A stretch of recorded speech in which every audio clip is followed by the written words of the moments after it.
dunia. Sebelumnya, perkenalkan saya Eka Prihatin absen 8. Saya Eka Rahim Fajaria absen 9. Saya Jijio Maria absen 5. Saya Eka Indira Sari absen 10. Saya Tri Apriliani absen 34. Saya Vina Biasa Putri absen 25. Sebelumnya di sini kami akan menjelaskan mengenai faktor kemajuan dalam peradaban Islam di dunia terlebih dahulu. Untuk yang pertama yaitu faktor kemajuan pemerintah menaruh perhatian yang serius dalam dunia pendidikan dan juga ilmu pengetahuan. Yang pertama yaitu ilmu kedokteran. Ilmu kedokteran dalam Islam dikenal dengan nama at-tib. Pada saat itu muncul 800 dokter muslim yang cerdas dan salah satu yang tersohor adalah Ibnu Sina. Beliau dijuluki dengan bapaknya para dokter. Untuk yang kedua yaitu ilmu astronomi atau sering disebut dengan ilmu perbintangan. Ilmu astronomi adalah ilmu yang mempelajari tentang matahari, bulan, bintang, dan planet-planet.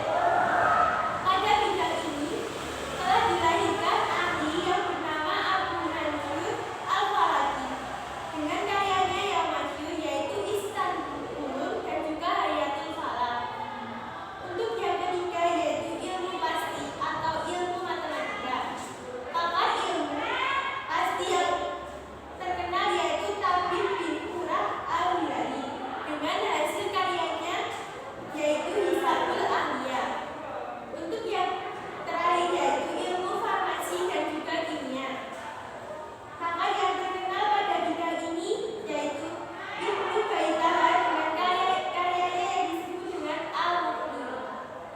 Untuk faktor kemajuan yang kedua yaitu munculnya 3 kerajaan besar. Yang pertama kerajaan Turki di Utsmani, yang kedua Syafawi, yang ketiga Mughal di India.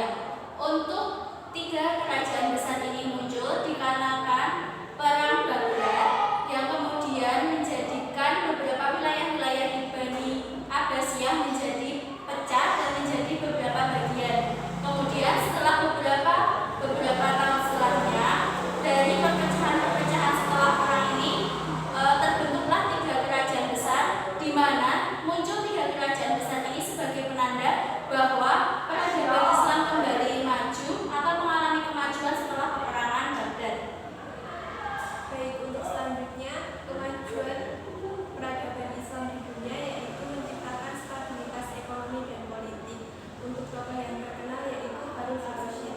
Harun al-Rasyid merupakan pemimpin pada masa Daulah Bani Abbasiyah. Beliau merupakan pemimpin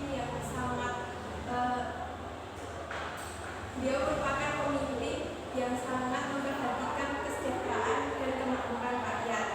Hal tersebut dibuktikan dengan adanya perkembangan di bidang perekonomian dan di bidang perdagangan. Untuk bidang perekonomian sendiri, beliau menciptakan pertanian yang digunakan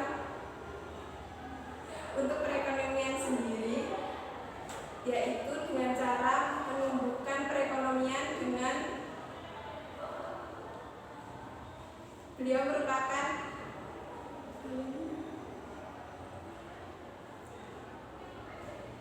hal tersebut dibuktikan dengan adanya perkembangan dan pembangunan di bidang ekonomi yang bertujuan untuk menumbuhkan perekonomian tersebut yang digunakan untuk kesejahteraan rakyat. Langkah yang beliau ambil yaitu melakukan pembangunan dalam sektor pertanian dan perdagangan. Untuk sektor pertanian sendiri yaitu dengan cara membangun saluran irigasi yang digunakan untuk membantu para petani sehingga pada saat itu pertanian berkembang begitu pesat. Kemudian untuk sektor perdagangan di Baghdad saat itu merupakan perdagangan yang teramai dan terbesar di dunia. Mengapa hal tersebut bisa terjadi? Hal tersebut dapat terjadi karena adanya kepastian hukum dan keamanan yang terjamin membuat para saudagar dari berbagai penjuru dunia melakukan transaksi serta penukaran uang sehingga sumber pendapatan dari negara menjadi berkembang dan meningkat begitu pesat. Dari pendapatan negara tersebut digunakan untuk membiayai kesejahteraan masyarakat. Dari perkembangan ekonomi dimanfaatkan pula oleh Harun ar-Rasyid untuk melakukan pembangunan dalam bidang pendidikan, yaitu dengan cara membangun fasilitas serta sarana dan prasarana pendidikan bagi masyarakat umum, sehingga pada masa itu Islam mengalami kejayaan. Baik, untuk selanjutnya kami akan menjelaskan tentang faktor kemunduran dalam peradaban Islam di dunia. Kemunduran peradaban Islam yang pertama yaitu jauhnya umat Islam dari Al-Quran. Gambaran sederhana tentang kondisi jauhnya umat Islam dari Al-Quran dapat dilihat dari kurangnya minat baca dan pengaruh salah dengan Al-Quran. Jauh dari Al-Quran, umat Islam tidak memiliki prinsip-prinsip kehidupan sebagaimana yang ada di dalam Al-Quran dan As-Sunnah. Selain itu juga menurunkan semangat berjihad dan berdakwah umat Islam untuk mengajak manusia dalam berbuat kebaikan sehingga peradaban Islam mengalami kemunduran. Yang kedua, tergolongnya akal dan pikiran umat manusia. Umat Islam terbelenggu dengan tradisi taklid. Taklid berarti keyakinan atau kepercayaan kepada suatu paham atau pendapat yang sudah ada tanpa mengetahui dasar atau alasannya. Umat Islam terjebak dalam pengulangan karya-karya terdahulu. Umat Islam telah kehilangan nilai, prinsip, dan konsep kehidupan. Karya-karya yang lahir terbatas pada bentuk komentar atau ulasan, tanpa mempunyai kemampuan untuk menampilkan orisinalitas pemikiran, apakah itu dalam bidang hukum, filsafat, ilmu dan teknologi, ataupun dalam bidang sosial kemanusiaan. Sebagian dari mereka akan mengikuti apa saja yang sesuai dengan kebiasaan orang lain.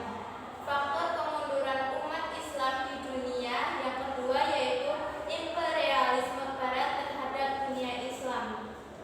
Kelemahan dan kemunduran dunia Islam dimanfaatkan oleh bangsa-bangsa Barat. Motivasi mereka datang yaitu ekonomi, politik, dan agama. Hal tersebut dapat terlihat dari cara-cara mereka datang untuk pertama kali ke negara-negara Islam dengan maksud untuk berdagang atau mencari rempah-rempah di timur. Penjajahan bangsa Barat yang dipelopori bangsa Spanyol dan Portugis mempunyai tujuan yang hampir sama, yaitu dengan semboyan gold, yaitu semangat mencari keuntungan besar atau emas, glory, yaitu semangat untuk mencapai kejayaan dalam bidang kekuasaan, dan gospel, yaitu semangat menyebarkan agama Kristen di masyarakat yang terjajah. Masyarakat Islam diubah budayanya agar berperilaku dan berperadaban Barat sehingga pola hidup dan pemikiran umat Islam mengarah kepada kehendak bangsa Barat yang menjajahnya. Kekejaman mereka dalam bidang ekonomi terlihat dari upaya mereka untuk melakukan monopoli perdagangan, yakni merebut bandar-bandar pelabuhan besar yang menjadi daerah perdagangan umat Islam. Kaum penjajah seringkali melakukan penghinaan terhadap umat Islam. Mereka mengatakan bahwa orang Islam adalah orang-orang yang bodoh dan terbelakang. Oleh karena itu, mereka tidak pantas mengatur masyarakat. Orang Islam dilarang berpolitik. Mereka cukup melakukan ibadah saja di masjid. Mereka dilarang melakukan kegiatan organisasi. Orang-orang Islam yang baru pulang haji juga tidak lepas dari pengawasan pemerintah kolonial. Pengawasan ini dilakukan agar mereka tidak terpengaruh oleh gerakan pembaruan dan perlawanan bangsa-bangsa Asia Afrika yang digerakkan oleh para pembaharu Islam. Bangsa Barat dalam rangka memecah belah umat Islam dengan menggunakan berbagai cara. Yang pertama, mereka membelah wilayah umat Islam dari perbatasan Cina hingga Afrika atau Maroko. Yang kedua, menerapkan taktik pecahan, dan kemudian tutup kembali. Mereka bentrok antara satu nasionalisme dengan nasionalisme yang lain. Lebih fatal lagi, mereka adu antara pengikut yang satu dengan yang lain dalam satu nasionalisme. Yang ketiga atau yang terakhir, mereka menyerukan negara-negara jajahan yang mendirikan banyak partai dengan argumen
Seljuk yang menguasai wilayah penting di Asia Kecil dan mengancam eksistensi Konstantinopel. Dan yang terakhir, adanya keinginan dari Bizantium Romawi Timur untuk mempertahankan penguasaan ekonomi perdagangan di Timur Tengah. Perang ini terdiri dari 8 periode dari tahun 1095 sampai 1272. Masing-masing abad tersebut selama masa perang ada yang dimenangi umat Islam dan ada pula yang dimenangi umat Kristen. Begitulah untuk presentasi mengenai peradaban Islam di dunia. Ada faktor kemajuan dan juga faktor kemunduran. Sekian presentasi dari kami. Apabila ada pertanyaan yang ingin ditanyakan, bisa ditanyakan melalui kolom komentar. Kami juga mohon maaf apabila dalam menyampaikan materi terlalu banyak dan banyak salah dalam tutur kata maupun tingkah laku. Sekian, billahi taufiq wal hidayah. Wassalamualaikum